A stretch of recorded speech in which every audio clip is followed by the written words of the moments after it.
जमलेल्या माझ्या तमाम देशभक्त बांधवांनो, भगिनींनो आणि मातांनो,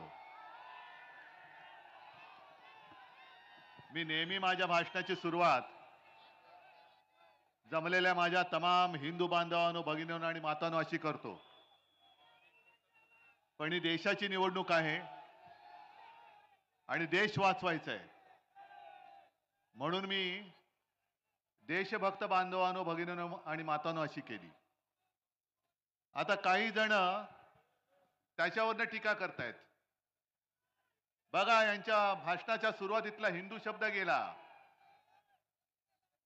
अरे काय हिंदू देशभक्त नाही असं तुम्हाला म्हणायचंय काय? हे सगळे देशभक्त आहेत माझे, आणि हे देशभक्तच मोदींची हुकुमशाही गाडून टाकणार आहेत. विषय अनेक आहेत, किती विषयावरती किती बोलायचं, पण काही गोष्टी आवर्जून बोलणं भाग आहे. जो उल्लेख संजय राऊत आपण केलात,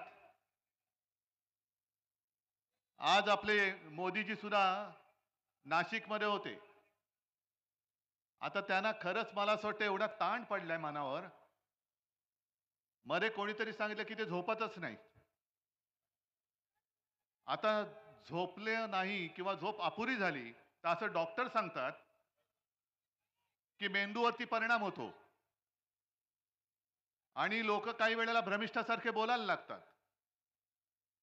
मोदीजी, तुम्हाला कदाचित कल्पना नसेल की स्वतः हिंदू हृदय सम्राट शिवसेना प्रमुखांनी शिवसेनेची जबाबदारी माझ्यावरती सोपवली. तरी देखील काही पावटे पावटे माहिती आहेत ना काय असतात? त्याच्या आधी एक शब्द जोडतात, पण मला जोडायचा नाही. पावट्याचा गुणधर्म तुम्हाला माहिती आहे. हे पावटे आपल्या शिवसेनेला नकली शिवसेना म्हणतात. ते शिवसेनेला जे नकली म्हणतात हे पावटे, त्यांना कुठे मोड फुटलेत माहिती नाहीत मला.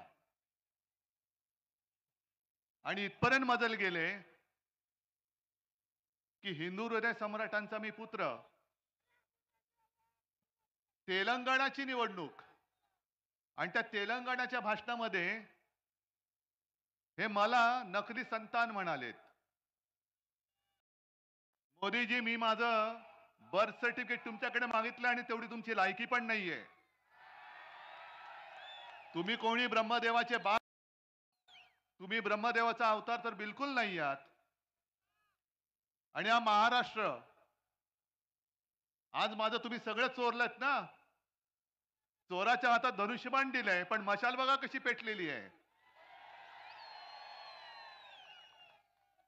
मग त्यांना प्रश्न असा पडलाय की संपूर्णपणे देशाची फौज मोदींकडे आहे.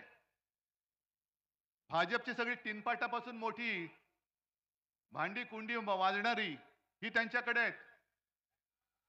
तरी सुद्धा उद्धव ठाकरे ते घाबरतात, कारण तुमच्या रूपाने माझ्या भोवती जे एक शिवसेना प्रमुखांचे आणि माझ्या माचं जे आशीर्वादाचं कवच आहे, हे मोदी, तुम्ही काय तुमच्या कित्येक पिढ्या राजकारणात, मी बोलतो, मी वैयक्तिक कोणाचं काढत नाही, कारण राजकारणामध्ये भाजपला पोरच होत नाहीत. आणि म्हणून त्यांना सगळी नकली संतानं म्हणजे आपल्याकडचे सुद्धा गद्दार मांडीवरती घ्यावे लागलेत. सगळे म्हणजे एका बाजूला भ्रष्टाचाराचे आरोप करायचे. 70,000 कोटीचा उपमुख्यमंत्री, तर मुख्यमंत्री कितीचा असेल? हे सगळे नकली संतानं तुम्ही, कारण तुम्हाला मोदीजी राजकारणामध्ये पोरच होत नाही. आणि म्हणून आणखीन एक त्यांनी एक नकली संतान मांडीवरती घेतलं, ते तर फारच निघालं वाह्यात. प्रफुल्ल पटेल. आज मोदीजी आले होते, माझ्या समोर सगळे बसलेत, गांधी टोपी घातलेले शेतकरी दादा आहेत बहुतेक, हो ना रे? मी काल महाराजांचा जिरेटोप, आज माझ्या शेतकऱ्याची गांधी टोपी. रोज टोप्या बदलणारा माणूस हा देशाचा पंतप्रधान पाहिजे तुम्हाला? आणि प्रफुल्ल पटेलना सांगतोय की पटेल, तुम्ही वाटेल त्याच्या डोक्यात माझ्या महाराजांचा जिरेटोप घालू नका. जरी तुम्ही प्रफुल्ल पटेल असलात तरी महाराष्ट्र तुम्हाला आपटेल. आणि कोणाच्या डोक्यावरती ठेवता तुम्ही? मोदींच्या? काय पात्रता काय त्यांची माझ्या महाराजांच्या बरोबरी करायची? कुठे आहे त्यांची जरा तरी पात्रता आहे? जे आमचे छत्रपती शिवाजी महाराज ज्यांना आम्ही दैवत मानतो, त्यांचं राज्य कसं चालत होतं? कोणी महिलेवरती अत्याचार केला तर जिथल्या तिथे त्याचे हातपाय तोडायचे, मग तो रांजाचा पाटील असेल नंतर आणखीन कोणी असेल. आणि मोदी काय करतायत? एक तर मणिपूरमध्ये महिलांची कशी धिंड निघाली तुम्हाला माहितीये?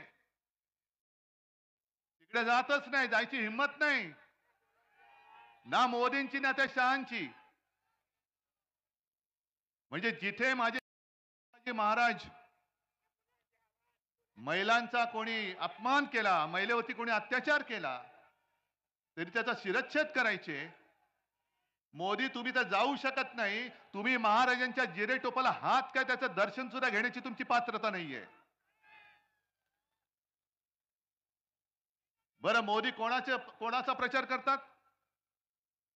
इकडे जो उमेदवार उभा आहे त्याचं काहीतरी व्हिडिओ फिरताय. मग असा ज्या व्यक्तीचा उमेदवार आहे तो महाराजांचा जिरेटोप घालू शकतो? कर्नाटकामध्ये तो प्रज्वल रेवण्णा, नाव ऐकलं असेल तुम्ही, बलात्कार करणारा माणूस, महिलांवरती अत्याचार करतानाचे व्हिडिओ काढणारा माणूस. आणि मोदी निर्लज्जपणाने सांगतायत की या रेवण्णाला मत म्हणजे मोदींना मत. हे माझ्या महाराजांची बरोबरी होऊ शकते? हा माझ्या छत्रपती शिवाजी महाराजांचा आणि माझ्या महाराष्ट्राचा अपमान आहे. प्रफुल्ल पटेल आज कदाचित बोलले तसं ऐकलं की महाराजांचा अपमान करण्याची आमची तशी काही नव्हती, पण यापुढे दक्षता घेऊ. म्हणजे तुम्हाला सुद्धा कळलंय की तुम्ही ज्यांच्या डोक्यामध्ये महाराजांचा जिरेटोप घातला ते डोकं त्या लायकीचं नाहीये, अजिबात लायकीचं नाहीये. अरे, शेतकऱ्याच्या भाजीच्या देठाला देखील हात लावू नका हे सक्त आदेश देणारे महाराज कुठे? आणि नाशिक मध्ये येऊन कांदा उत्पादक शेतकऱ्यांना अडकून ठेवणाऱ्यांचे नतद्रष्ट सरकार कुठे? आज इकडे कांदा उत्पादक शेतकरी आलेत का रे? अहो, पोलिसांना मी विचारतो, यांना का नाही अडवलात? हे कसे आले माझ्या सभेत? कारण ही माझी माणसं आहेत. आणि कांदा उत्पादक शेतकऱ्यांना सुद्धा सांगतोय, मी जी लढतोय ती माझी लढाई नाही, मी तुमची लढाई लढतोय, तुमच्या सगळ्यांची लढाई लढतोय मी. आणि तुमच्या भरोशावरती मी या हुकुमशहाच्या समोर उभा राहिलेलो आहे. आणि मी त्यांना आव्हान देतोय की आज तुम्हाला मुंबईमध्ये रस्त्यावरती आणलेलं आहे. या माझ्या छत्रपती शिवरायाच्या महाराष्ट्राचा जो अपमान करेल त्याला आम्ही गुडघे टेकायला लावल्याशिवाय राहणार नाही, हे आम्ही महाराजांची शपथ घेऊन मैदानात उतरलेलो आहोत. पण यांच्या मनामध्ये आकस किती आहे? हा माझा कांदा उत्पादक शेतकरी महाराष्ट्राचा आहे, त्याच्यावरती निर्यात बंदी आहे. निर्यात जर का काढली तर कर लावतात, पण स्वतःच्या गुजरातमध्ये निर्यात बंदी उठवून त्यांना निर्यातीची परवानगी देता तुम्ही. का तुम्ही हा भेदभाव का करताय? मग जर तुम्ही हा भेदभाव करत असाल गुजरात आणि महाराष्ट्रामध्ये, तर हा महाराष्ट्र पुरेसा आहे तुम्हाला परत गुजरातमध्ये पाठवून द्यायला. हा महाराष्ट्र पाठवून देईल तुम्हाला परत गुजरातमध्ये.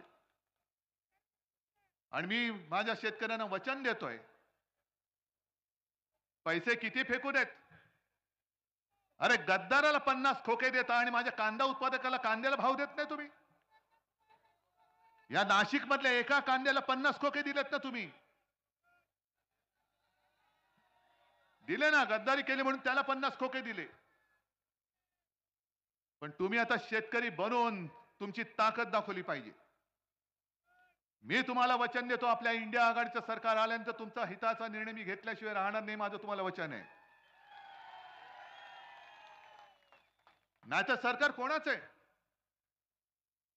मोदी जे काय फिरतात शहनशाह सारखा आणि आमच्यावरती टीका करतात. मी कालच्या सभेत सुद्धा बोललोय, त्यांच्याकडे रेकॉर्ड तीच आहे.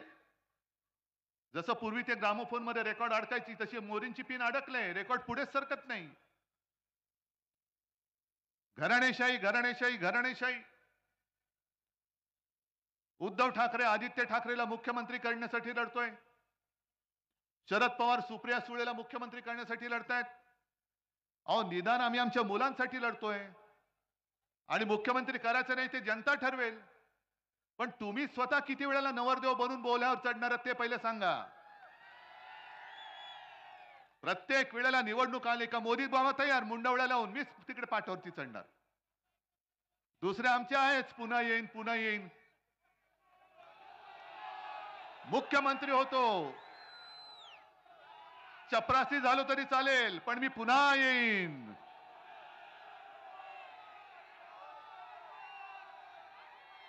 मग हे तुम्हाला पटतंय?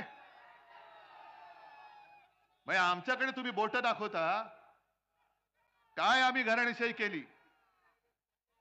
आणि मला तर मोदींना मी आज जाहीर आव्हानच देतोय, परत देतोय. मोदी तुम्ही वंशावळ घेऊन या. गेल्या 7 पिढ्यांची मी माझी घेऊन येतो. माझे वडील कोण, माझे आजोबा कोण, आजोबांचे वडील कोण, त्यांचे वडील कोण, त्यांनी काय काय महाराष्ट्रासाठी केले, मी काय करतोय, माझा मुलगा काय करतोय. मोदीजी तुम्ही तुमची वंशावळ घेऊन या आणि दाखवा, एकदा खरी काहीतरी दाखवा. नकली डिग्री सारखी नकली वंशावळ घेऊन येऊ नका. कधीतरी सांगता तुम्ही रेल्वे स्टेशनवरती चहा विकत होतात, कधीतरी सांगता हिमालयामध्ये गेलो होतो, कधीतरी सांगता बांगलादेशच्या स्वातंत्र्य युद्धात होते. वाटेल ते जे तोंडात येईल ते थापा मारतायत. पण आता मात्र आम्ही तुम्हाला थारा देणार नाही, अजिबात देणार नाही. कारण गेल्या 2 वेळेला 14 आणि 19ला आमचीच चूक होती. आणि मी त्याच्यासाठी पूर्ण महाराष्ट्राची माफी मागतोय, तुमची सुद्धा मागतो. कारण 19 साली आणि 14 साली मीच आलो होतो मोदींना मत द्या सांगायला. ही मोठी चूक झाली. कारण ह्यांच्या मनामध्ये जे विष आहे, हे विष आता बाहेर पडलेलं आहे. ज्या पद्धतीने त्यांनी माझा घात करण्याचा प्रयत्न केला, सोन्यासारखी माझी शिवसेना, छत्रपतींचा पवित्र भगवा, मोदी तुम्ही त्या भगव्याला कलंक लावलेला, गद्दारीचा कलंक लावलेला आहे. आणि याचा पुरावा या मिंद्यांनीच दिलेला आहे. गेल्या आठवड्यामध्ये मिंद्यांनी त्यांच्या कार्यकर्त्यांसमोर बोलताना सांगितलं, मिंद्यांनी सांगितलं की मी करेक्ट कार्यक्रम केला. आणि मग मोदी आणि शहाना सांगितलं मी माझं काम केलंय, आता पुढचं काम तुम्ही करा. आणि मग मोदीजी आणि शहाजींनी खरी शिवसेना आणि धनुष्यबाण हा आपल्याला दिला. म्हणजे तुमची लायकी नाही. या गद्दारीच्या कटाचे सूत्रधारे मोदी आणि शहा आहेत. हे डोकं न खाजवता दाढी खाजवून बोलल्यामुळे मिंदे खरं बोलून गेलेत. मोदी आणि शहाने महाराष्ट्राच्या पाठीत खंजीर खुपसलेला आहे. आणि शहा, अमित शहा ते पण असेच काल परवाकडे वसईत येऊन गेले आणि ते पण बोलून गेले नकली सेना. मी मागेच बोललो होतो, जो याच्या पुढे शिवसेनेला नकली बोलेल कोणी असेल तो बेअकली आहे. कारण जो अक्कलवान असतो त्याला एकदा सांगितल्यानंतर कळतं.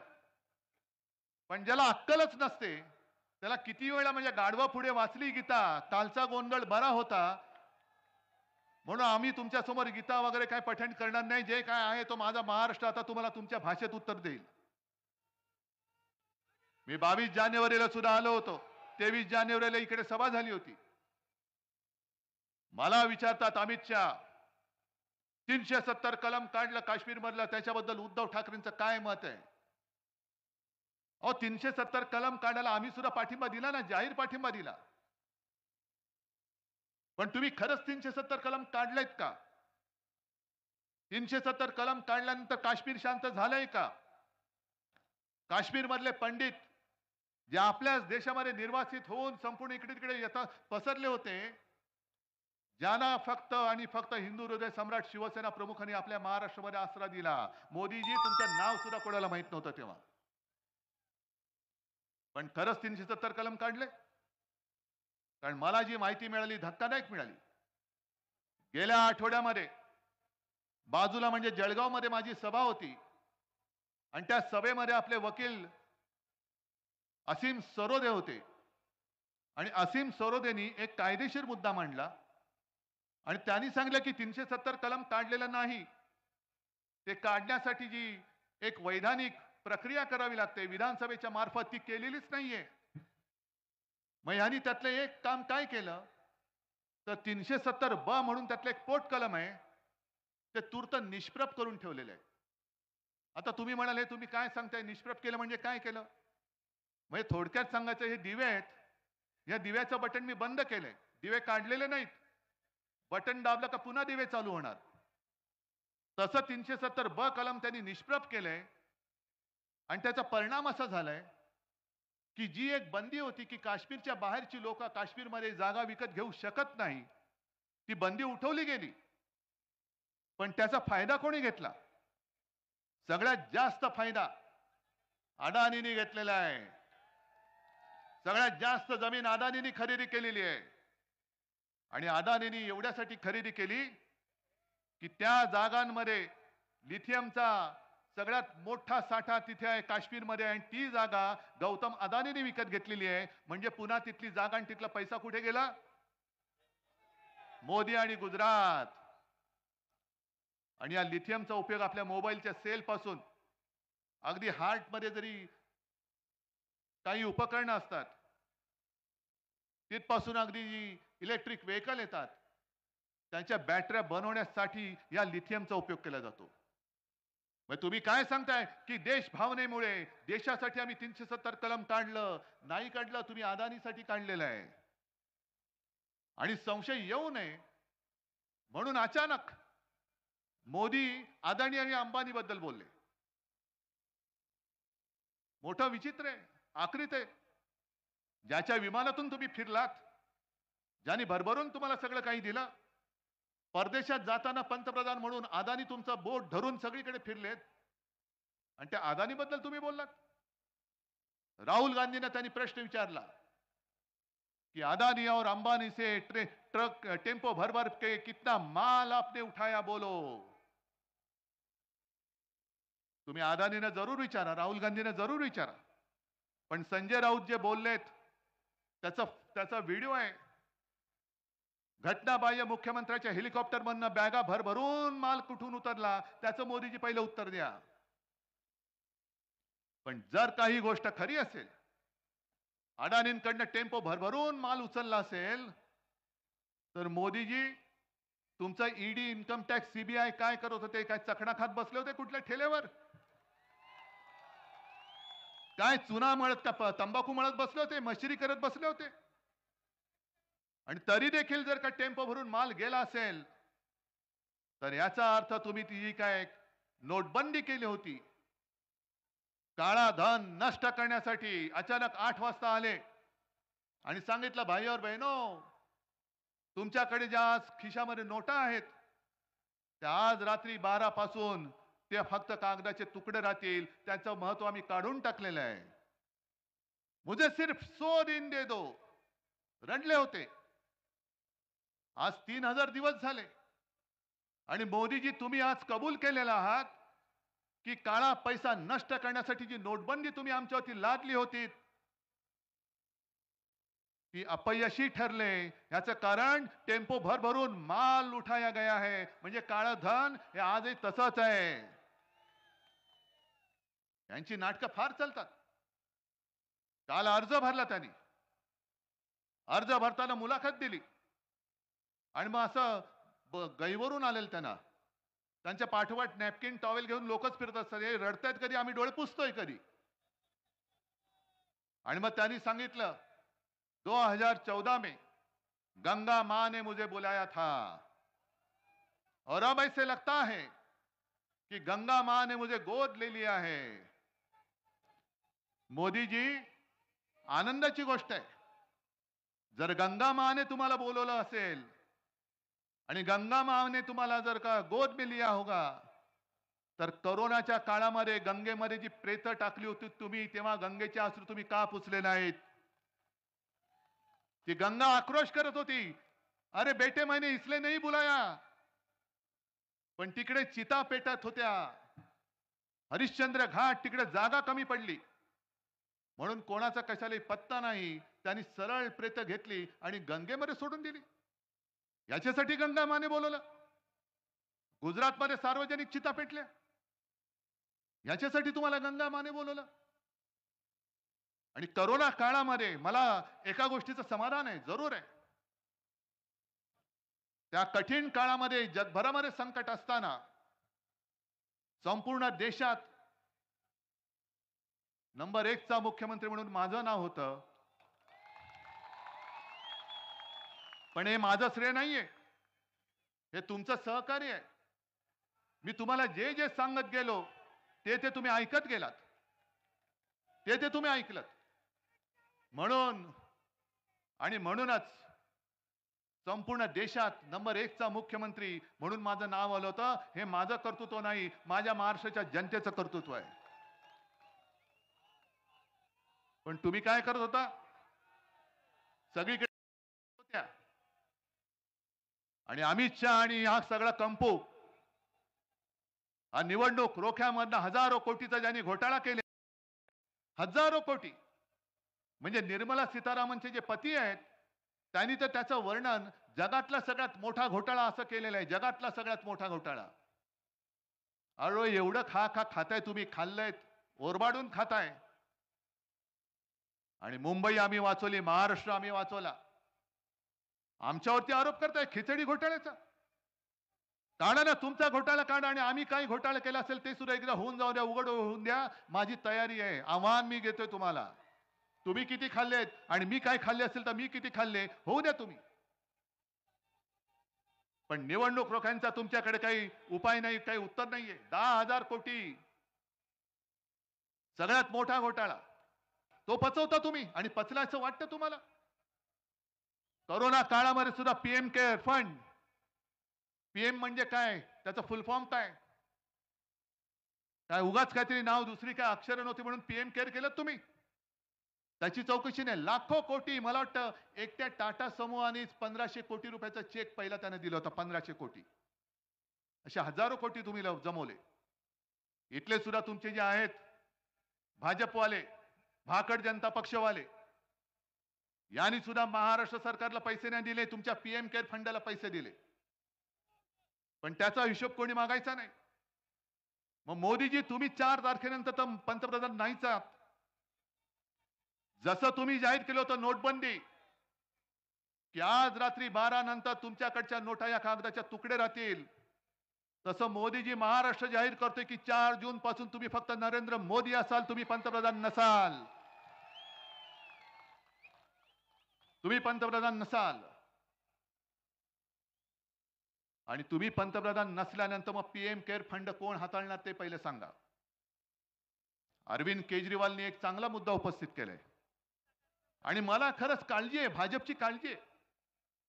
कारण कोणे एकेकाळी तो आपला सोबती होता. मोदीजींनीच जाहीर केलेलं की 75 वर्षानंतर कोणी राजकारणात राहता कामा नये. मोदीजी, मला भाजपची चिंता का वाटते? कारण तुम्ही पंतप्रधान तर आता होतच नाही आहात. पण आणखीन 2 वर्षानंतर जेव्हा तुम्ही झोळी लटकावून निघून जाल, तेव्हा तुमच्या भाजपवाल्यांची काय हालत होईल? म्हणजे तुम्ही आज जे बोललात की नकली सेना आणि राष्ट्रवादी, नकली राष्ट्रवादी ही काँग्रेसमध्ये विलीन होईल. अहो 30 वर्ष तुमच्या सोबत राहून तुमच्याकडनं दगाफटका खाऊन सुद्धा जो भाजपमध्ये आम्ही नाही गेलो, तर काँग्रेसमध्ये कशी जाणार? पण माझी मला चिंता नाहीये. माझ्यासोबत हे जोपर्यंत जमलेले आहेत माझ्या आशीर्वादाचे सगळं कवच, तोपर्यंत माझ्या शिवसेनेला कोणापासूनही धोका नाहीये. पण मोदीजी, तुम्ही तुमच्या भाजपाची चिंता करा. ज्या वेळेला तुम्ही आम्हाला विचारता इंडिया आघाडीकडे चेहरे किती आहेत, दरवर्षी एक आम्ही पंतप्रधान देऊ. अहो निदान आमच्याकडे चेहरे आहेत, तुमच्याकडे तर चेहराच नाहीये. तुम्ही आता पंतप्रधान नसाल आणि 2 वर्षानंतर भाजपची हालत काय होईल ती बघा. 5 तारखेलाच अर्धा अधिक भाजपा फुटल्याशिवाय राहणार नाही. ते तर जाणारच ज्यूस. हे सगळे तुम्ही जे काय गद्दार जमवलेले आहेत, ईडी, इन्कम टॅक्स, सीबीआय, कंटा यंत्रणा आमच्या हातामध्ये असतील. जे उंदीर तुमच्याकडे पळालेत त्यांच्या बरोबर कशा शेपट्या पकडतो ते बघा आम्ही. त्याच्यामुळे मोदीजी तुम्ही माझ्या शिवसेनेची काळजी करू नका. आई जगदंबा आणि आई भवानी समर्थ आहे. पण तुम्ही तुमच्या भाजपाची चिंता करा. आणि मुद्दामून एक गोष्ट सांगतो की 2009 साली लोकसभा निवडणुकीमध्ये मोदीजींनी 200च्या वर सभा घेतल्या होत्या. आणि नंतर मला भाजपवाले सांगत होते की काय करावं, जिथे जिथे यांना नेलं तिकडे आमचा सुपडा साफ झाला. त्याच्यामुळे मोदीजी अजून 2 दिवस राहिलेत. माझ्या नाशिक शहरामध्ये सुद्धा येऊन जा, सगळीकडे फिरा, म्हणजे सगळीकडे तुमचा सुपडा साफ होऊन जाईल. पण जी मस्ती तुम्ही दाखवत आहात, माझ्या महाराष्ट्राच्या हक्काचा तोंडचा घास पळवून तुम्ही गुजरातमध्ये नेत आहात. काय गुन्हा काय केले हे एकदा सांगा ना. मी मगाशी जे तुम्हाला सांगत होतो की गेल्या 2 वेळेला महाराष्ट्राने भरभरून 40च्या वरती खासदार तुम्हाला दिले. महाराष्ट्राने तुमच्यावरती उपकार केले आणि त्या उपकाराची फेड तुम्ही अशी अपकाराने करता. आज तुम्ही जसं दारोदारी फिरताय, मत मागायला, मताची भीक मागायला फिरतात. तुम्ही सगळे, तुमच्या सोबत सगळी सेना, एअरफोर्सची विमानं, हेलिकॉप्टर्स, फक्त रणगाडे बाकी आहेत आता. आणि ते सुद्धा माझ्या शेतकऱ्यांना तुम्ही डांबून ठेवता, माझ्या शिवसैनिकांना अडकून ठेवता. मग एवढं सगळं असून तुम्हाला मतांची भीक मागावी लागते. आणि मग तुम्ही विचार करा, तुम्ही जी गेली 10 वर्ष माझ्या या महाराष्ट्राला फसवलं, संपूर्ण देशाला फसवलं. 2 कोटी लोकांना आम्ही रोजगार देऊ, एकाला तरी रोजगार मिळालाय? आणि हे सगळे सुशिक्षित आहेत, काही शिकलेले नसतील. पण तुम्ही जसे फिरतायत तसे हे नाही फिरू शकत. यांच्याकडे बुलेट प्रूफ सोडा, यांच्याकडे सायकल सुद्धा नसेल कदाचित. हे नोकरीसाठी वणवण फिरतायत, दारोदारी हिंडतायत, त्यांचे जोडे जिसतायत. तुम्हाला मत दिल्यानंतर यांना असं वाटलं होतं की आपल्याला आता नोकरी मिळेल, कोणी नोकरीला उभं करत नाही. उलट तुमचे जे काही सगळे गुजराती नाही, पण काही मोजके जे शेफारलेले आहेत, ते सरळ जाहिरातीत सांगतात मराठी माणसाला इकडे प्रवेश नाही. ही मस्ती महाराष्ट्राने सहन करायची? या सगळ्या दमदाट्या आम्ही आमच्या घरामध्ये सहन करायच्या? अरे घेऊन जा ना, जसे आमचे उद्योग नेले तसे मस्तवाल जे तुमचे आहेत चमचे, त्यांना सुद्धा घेऊन जा तिकडे. आणि प्रफुल्ल पटेलला मी सुद्धा सांगतोय की छत्रपतींनी सुरत लुटली होती स्वराज्यासाठी, आणि सुरतेचे 2 बोके छत्रपतींचा महाराष्ट्र लुटतायत. आम्ही तर त्यांना मत काही किंमत पण देत नाही. पण प्रफुल्ल पटेल, तुम्हाला महाराजांचा इतिहास शिकावा लागेल. आणि मोदीजींना सांगतोय की तुम्ही बाळासाहेब बाळासाहेब बोलताय, एक तर तुम्ही हिंदू हृदय सम्राट बोलायला शिका. कारण या देशात एकमेव हिंदू हृदय सम्राट झाले ते म्हणजे आपले शिवसेना प्रमुख बाळासाहेब ठाकरे. हे तुमच्यासारखे नकली विश्वगुरू नव्हते, तुमच्यासारखे नकली डिग्री घेऊन फिरणारे नव्हते. पण जो मी शिवसेनेचा वचननामा दिलेला आहे, त्या वचननाम्यामध्ये मी जी काही वचनं दिलेत, त्यातलं पहिलं वचन मी शिवरायाची शपथ घेऊन सांगतो की इंडिया आघाडीचं सरकार देशात आल्यानंतर या 2 लुटारूंनी जो माझा महाराष्ट्राचं वैभव लुटलेलं आहे, ते वैभव मी माझ्या महाराष्ट्राला पुन्हा प्राप्त करून दिल्याशिवाय राहणार नाही. शेतकऱ्यांना सुद्धा सांगतोय, कारण मी करून दाखवलेलं आहे. मी हवेत गोष्टी करत नाही. मी मुख्यमंत्री होतो तेव्हा पहिल्या अधिवेशनामध्ये माझ्या शेतकरी दादाला 2 लाखापर्यंत पीक कर्ज मी मुक्त करून दाखवलेलं आहे. आणि 5 वर्ष जर का मला मिळाली असती तर कदाचित या शेवटच्या वर्षी सुद्धा मी शेतकऱ्याला कर्जमुक्त केलं असतं. पण शेतकऱ्यांनो, तुम्हाला तुमचा हमी भाव काढा ना. तुम्ही महाराष्ट्रामध्ये इतरत्र सगळीकडे विचारा, कुठे कुठे जे जे पीक येतं, कापूस येतो, सोयाबीन येतं, तूर असेल, आणखीन काय असेल, महाविकास आघाडीच्या वेळेला काय भाव मिळत होता आणि आज किती मिळतोय, काढा तुम्ही. अरे सारी महानंदा डेअरी आपली ती यांनी गुजरातच्या घशात घातली. हे लाचार, हे बाळासाहेबांचे विचार. सगळे जे काही आहे महाराष्ट्राचं ते देऊन टाक गुजरातला, पण यांची चाकरी करत राहा. हे शेळपट नेबळट हे बाळासाहेबांचे विचार पुढे नेऊ नाही शकत. डेअरी दिली ती दिलेच, वरती 250 कोटी रुपये दिले. अंगणवाडी सेविकांच्या मानधनामध्ये काही वाढ नाहीये. 74,000 आशा सेविका यांना गेल्या 3-4 महिन्यापासून मानधन मिळत नाही, कारण केंद्राचा हिस्सा मिळत नाहीये. मोफत उपचारासाठी जे काही दवाखाने उघडले होते, होतेच मोफत उपचार. मग काय, नोकरी मिळत नाहीये, शेतकऱ्याला हमी भाव मिळत नाहीये, पीक विमा मिळत नाहीये, शिक्षण मिळत नाहीये, आरोग्याची सुविधा नाहीये, जनधन योजना.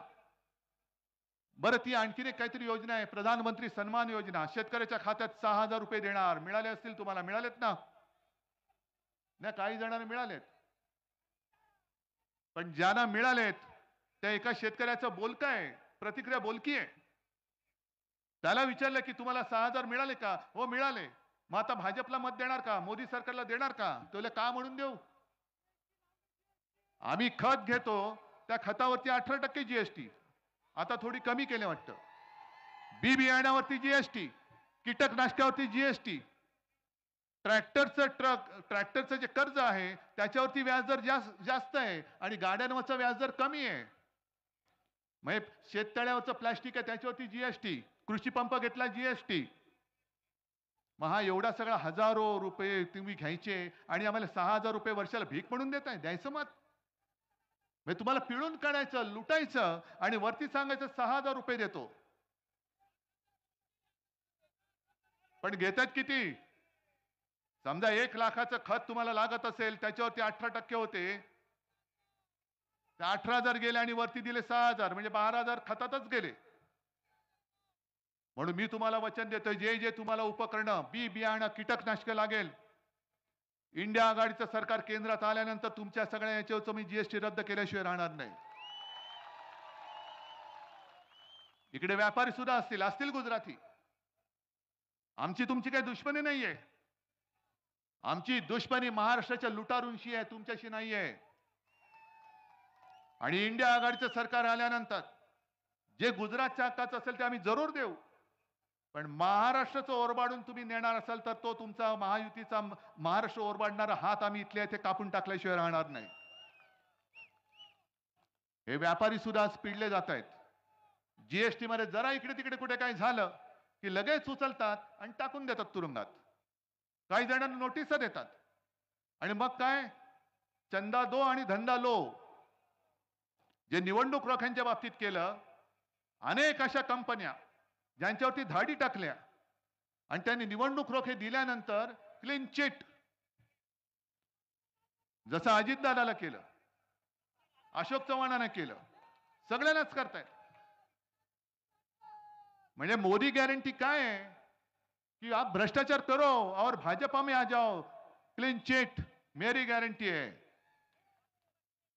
आणि मी काही जणांना बोलतोय सभेमध्ये, लोकांना पटतंय. म्हणजे यांचे जे काही चेले चपाटे आहेत, हे पूर्वी किंवा आता सुद्धा आपल्याकडे गल्लीबोळामध्ये घंटा गाडी येते ना, कचरा क्लीन करायला येते की नाही? कचरा गाडी येते ना, कचरा करायला, गोळा करायला. तशी भाजपची गाडी फिरते. कोण भ्रष्टाचारी आहेत घ्या इकडे, घ्या. मग सगळे एकत्र करून घेऊन जातात. मग त्यांना विचारतात, हा क्या है बोलो, इसका कितना घोटाला है? इसका 5 करोड काय? चल लात मारून हाकलून दे. 5 कोटीचा काय घोटाळा है? इसका कितना है? इसका भाई 50 कोटी का है, जरा थोड़ा बाजू में रखो.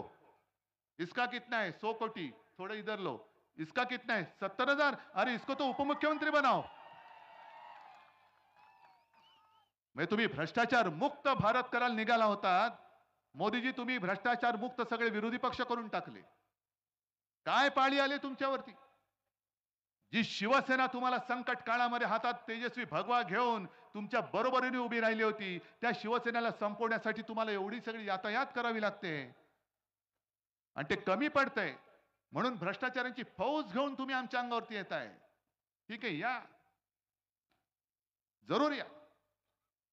पण आम्ही जे शिवाजी महाराजांकडून शिकलोय की समोरून कोणी प्रेमाने आलिंगन दिलं तर आम्ही प्रेमाने आलिंगन देऊ.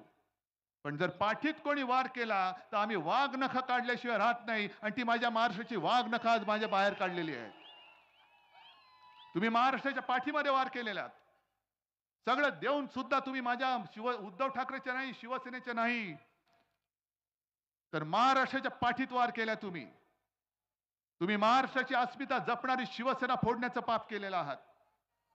ज्या वेळेला अटल बिहारी वाजपेयी तुम्हाला केराच्या टोपलीत टाकायला निघाले होते, तेव्हा जर का हिंदू हृदय सम्राट तुमच्या पाठी उभे राहिले नसते, तर मोदीजी तुमचं नाव हिंदुस्थानच्या राजकीय क्षितिजावरती दिसलं नसतं, ते केव्हाच पुसलं गेलं असतं. त्या बाळासाहेबांच्या आशीर्वादाच्या पाठीत तुम्ही वार केलेला आहात. काय म्हणत असतील आज अटलजी, काय म्हणत असतील? आणि 75 वर्षाची निवृत्ती ही फक्त काय अडवाणी, मुरली मनोहर जोशी आणि तुम्हाला नको ती माणसं त्यांच्यासाठी? कारण अमित शहा म्हणाले की मोदींचं वय बोलायचंच नाही. हा कोणता न्याय? त्याच्यामुळे आज पहिल्यांदा मोदींनी सांगितलं पाहिजे की 75 वर्षानंतर ते राहणार आहेत की नाहीत राजकारणामध्ये. 4 जून नंतर तर त्यांचं पंतप्रधान पद संपत आहे, संपवणार आहात की नाही? आणि राजा भाऊ सारखा उमेदवार तुम्हाला मान्य आहे की नाही? मगाशी बडगुजर म्हणाले समोरच्याची काहीतरी व्हिडिओ क्लिप फिरते, पाहिले का तुम्ही? काहीतरी बघण्यासारखी असणार, मला पण बघायला लागेल. मी राजा भाऊंची एक क्लिप पाहिले, तुम्ही पाहिले? इंग्रजीमध्ये उत्तम बोलताना पाहिले की नाही? आणि एक साधा सुधा माणूस आहे, साधा सुधा माणूस आहे, शब्दाला जागणारा माणूस आहे.